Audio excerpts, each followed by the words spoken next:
Anyone who has borrowed money before to buy a house knows that proving you can afford the repayments and that you are a good credit risk are a critical part of the application process and to securing the best interest rate. To do this, the lender will analyze your income, look at how much you spend each month, and assess your credit rating in order to satisfy itself that you won't end up defaulting on the loan. When it comes to later life mortgage products, these factors of affordability and credit ratings have generally not been as important in the past in determining if you can get a loan or not. That's due mainly to the fact that the most popular product options, equity release schemes, do not require any form of monthly interest repayment. However, as the later life borrowing market has expanded, so too have the product options available, which now include products where monthly interest payments must be made or where you can choose to make interest payments if you want to.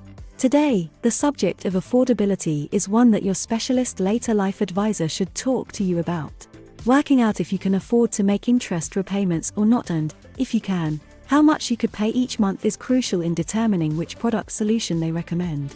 You may still end up with a product where no repayments are being made, but it's important that repayment options have been discussed with you and you have had the benefits and risks of allowing interest to roll up on the loan explained to you.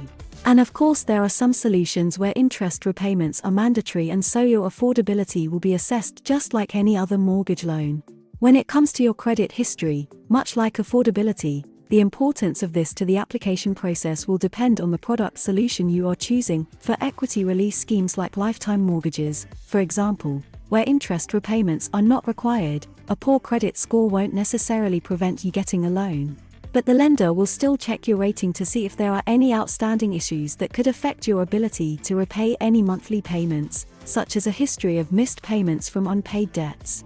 It's important to note too that both the Financial Conduct Authority and the Equity Release Council have both put more emphasis on the importance of ensuring affordability and repayment of debt are part of the later life borrowing market. That means that lenders have been encouraged to include flexible repayment options within their range, and advisors are now directed to discuss these topics as part of the advice process. This is to ensure that consumers are aware of all of their later life borrowing options and do not end up with an unsuitable or unaffordable product solution. To recap, then, on what we've learned in this video. While affordability and credit ratings are considered in later life lending, the criteria and their impact differ from traditional mortgage loans. Equity release schemes, in particular, offer flexibility for those with limited income or a less than perfect credit history, but it's essential that you seek advice from qualified professionals to help you navigate these options effectively.